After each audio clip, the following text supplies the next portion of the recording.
Watu wa Mungu, Bwana wetu Yesu Kristo asifiwe. Ninamshukuru Mungu kwa neema yake, ninamshukuru Mungu kwa kibali ambacho ametupa siku hii ya leo. Ni siku nyingine tena njema.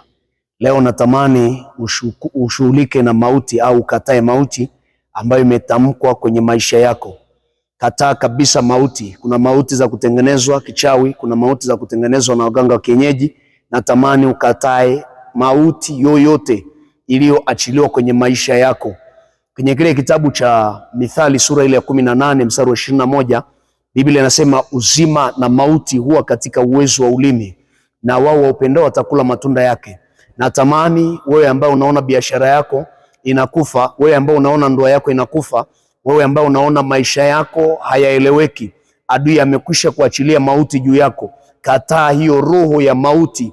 Kataa mauti yoyote iliyoachiliwa kwako. Wakati mwingine kuna magonjwa mengine yanakuja kwako, hata huyajui hayo magonjwa.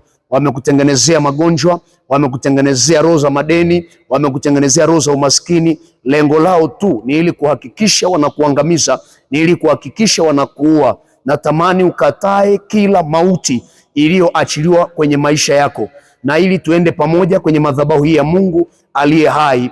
Andika neno hapo, na kataa mauti iliyoachiliwa kwangu. Andika hapo kwenye komenti, na kataa mauti iliyoachiliwa kwangu. Lakini pia usisahau like hapo, na mwisho share hapo chini ujumbe huu kwa watu wengine, na Mungu lazima aachilie majibu juu ya hiki ulichokiomba hapo chini, kwa kukataa mauti kwenye biashara, kukataa mauti kazini kwako. Inawezekana ni mfanyakazi wameachilia mauti juu yako, comment hapo na kataa mauti. Inawezekana ni mfanyabiashara, comment hapo chini, mimi mfanyabiashara na kataa mauti. Inawezekana ni kazi yoyote ile, chochote kile, kwenye ndoa na kataa mauti. Tamka hapo chini na kataa mauti, na hiyo mauti iliyokukamata itaondoka kwako kwa jina la Yesu Kristo wa Nazareti. Mungu akubariki sana.